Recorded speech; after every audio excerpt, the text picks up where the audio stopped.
কিশোরগঞ্জের মনু মিয়া দুনিয়া থেকে বিদায় নিয়েছে। আমরা সবাই বলি ইন্না লিল্লাহি ওয়া ইন্না ইলাইহি রাজিউন।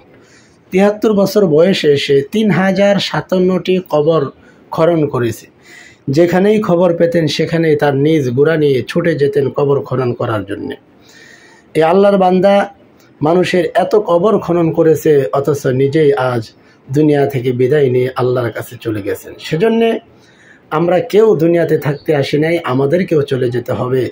দুনিয়ার মায়া ত্যাগ করে সকল বন্ধন ছিন্ন করে ইন্তেকাল করতে হবে, কবর দেশে চলে যেতে হবে। সেজন্য আসুন আমরা আমাদের হায়াতের ভিতরে 3টি কাজ যদি চালু করে যেতে পারি, মৃত্যুর পর কবরে আল্লাহ পাক আমাদেরকে অনেক বেশি শান্তি রাখবেন, ভালো রাখবেন। 1 নম্বর কাজ হচ্ছে সদকায়ে জারিয়া।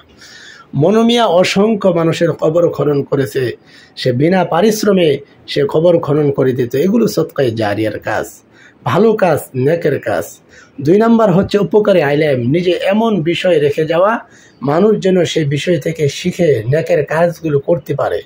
3য় হচ্ছে উপকারী সন্তান, অর্থাৎ আওলাদ, নেককার সলিহিন সন্তান রেখে যাওয়া, যারা দুনিয়াতে নামাজ আদায় করবে, মা বাবার জন্য, আত্মীয় স্বজনের জন্য দোয়া করবে, এমন সন্তান রেখে যাওয়া। তাহলে ইন্তেকালের পরে এই 3 কাজের সওয়াব কিয়ামতের আগ পর্যন্ত যাইতে থাকবে। 1 নম্বর হচ্ছে সদকায়ে জারিয়া, 2য় হচ্ছে উপকারী আলেম, 3য় হচ্ছে নেককার সলিহিন সন্তান। আল্লাহ পাক আমাদের সবাইকেই আমাদের হায়াতের ভিতরে এই 3টি কাজ করে যাওয়ার তৌফিক দান করেন। সবাই বলে আমিন।